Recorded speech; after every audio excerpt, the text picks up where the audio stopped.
Well, benedicite Dominus, and welcome to question 15 of the Secunda Secundae. The topic for this lecture are the vices that are opposed to the gifts of knowledge and understanding. We are still covering the topic of faith, nearing the end, and I am Dr. Thibault. This is kind of if you come across this, it's probably because you're studying the Summa and not because this is just a question that has popped up on you. So you might want to read this section of the Summa below. There is a link below in the description that might help. So we are looked at, you can see here the vices associated with faith. We are looking at the last one here. Okay, so there are only 3 articles in this, 3 little questions in this bigger question. So they're pretty complicated for such short amounts, but I'm not sure how interested people are in them, so I'm not sure what degree of detail is really necessary either. So the first question is blindness of mind a sin? And St. Thomas talks about 3 ways in which the mind is blinded by sin. 3 ways the mind is blinded. The first is the light of natural reason. Now, St. Thomas points out that natural reason, the light of natural reason, never really leaves an individual, a human being, because they have the species of the natural reason is in the rational soul. So a person only loses natural reason when they no longer have a rational soul. When does this privation occur? The loss of natural reason. Well, St. Thomas says a madman or an imbecile. So intellectual disabilities or psychological disabilities might cause a person to lose natural reason. You could also probably throw in there something like drunkenness or being on drugs or something like that. That would also cause somebody not to be rational, right? So those are the typical ones, some type of inebriation of some kind, and in addition, madmen or some type of intellectual disability. Now, it's not a sin, right, to have a mental illness or psychological or mental disability. Now, habitual light is another one that's under the intellectual light. Right? So 2 and 3 are really both under intellectual light. So the habitual, this can be, a person does not lose their natural reason, but a person could lose their habitual light. And this is often in the form of a punishment of some kind that you could lose, the light of grace that you could get. What's an example of the loss of habitual light, the blindness through loss of habitual light? Well, if somebody becomes raving mad, right, angry, right, raving angry, somebody cuts you off and you get so angry you become blinded, right, blinded with rage, something like this, right? You now no longer have that habitual sense about you, right? Habitual virtue. You've lost that light of grace. Now, this is not something that is typically permanent, right? It's not typically permanent. We get very angry sometimes, and then you calm down, right? And then kind of rationality returns to you. So this is a short-term blindedness, but we can probably see that blindedness by rage as an example, or lust or something else. Now, the third one is intellectual sight, and this one is an interesting one. So some people who are deliberately blind, this would be somebody who outright rejects certain truth, right? So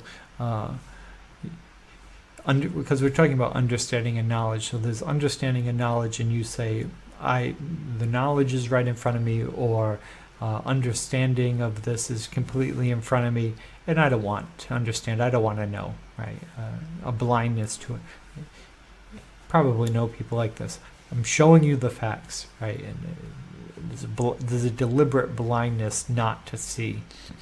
The other way is sometimes partial blindness, or it could be total blindness, but it's coming from distraction. So it's the love for other things distracts you from the thing that you should be understanding, right? So you could understand some of the spiritual values more, but you're so obsessed with money or video games or pleasure or something else. You're so distracted with something else that you don't bother to understand what you actually could understand or have knowledge, but you it's not that you reject it, it's just you put it on the back burner, right?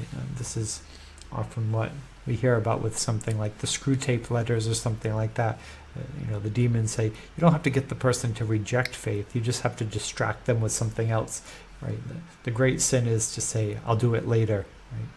I'll pray later, I'll confess later, I'll go to Mass later, I'll change my ways later, right? You don't have to get them to say never, you just have to have them say later forever, right? And it becomes never. So that's kind of blinded by distraction. So is blindness and dullness the same thing? So we were just talking about blindness. And St. Thomas, this might not be a question you would have asked, right? St. Thomas does. So is blindness and dullness the same thing? And he says no, right? And he's taking a bit of this from Gregory the Great, who says blindness to understanding or knowledge, right? Blindness to the gifts of the Holy Spirit is a total privation, and it derives from lust. So why is somebody blind to understanding? Because they are so obsessed with lust that they cannot understand. Now dullness, he would say, is more of a sense that comes from a partial privation that comes from gluttony. So this is part of the monks, the Desert Fathers would talk about this stuff. So this seems foreign. It's because this comes from deep spirituality, not superficial spirituality. If you have kind of a go to Mass on Sunday type of spirituality, this might not be as meaningful to you as if you had a fairly devout, deeply spiritual sense about you. So why is blindness a total privation? Because of lust? Well, it's because lust consumes, right? It consumes. It can turn somebody who would be otherwise a great saint, and it turns them on their head, right? How many priests have we lost? Great spiritual people have we lost because of the sin of lust, right? They have a whole set of values, but they're willing to abandon all of it because of lust, right? And that's a great blinder of ourselves. Gluttony is in a different way, right? Gluttony is, it's hard to have, I forget who it is now said it, but it's the Desert Father. It's hard to pray when your belly is full and you're on a pillow of feathers, right? After you eat a big meal and you had some good wine and you sit down on the couch, you're not going to pray, right? You're not going to engage in meditations on the crucifixion. You're going to turn on the TV and fall asleep, right? That's what we do with gluttony. TV is a gluttonous thing.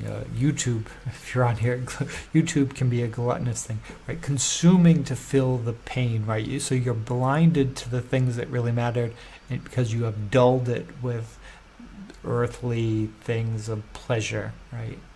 Pleasurable things. Superficial things. This is part of that spiritual blindness, right? Again, we're talking about really understanding and knowledge. So why, are you going to read the scriptures after you drank a half a bottle of wine and ate rich desserts? No. Are you going to read the scriptures when you're in a super comfortable bed and you have, down comforters on a... No, you're probably not, right? It's kind of why we often have a kind of special prayer spaces that have more of a solid chair where we don't fall asleep and we can sit upright, right? This is part of it, the spiritual practice, right? in some ways they're matters of degree, but St. Gregory kind of points out that they have different origins, rather one's lust and the other one's gluttony. So lastly, are they both sins of the flesh, dullness and blindness? And St. Thomas says yes. That's why I think they are still in some ways degrees, right? Because they are both rooted in the flesh. Some of the great lines from Article 3 is Anaxagoras said that the intellect requires it to be detached in order to command, and the agent must have power over matter, right? There needs to be a detachment from the thing, right?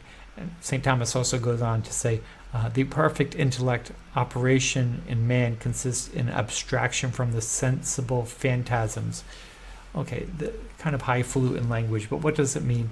Well, think about, when people are dating, for example,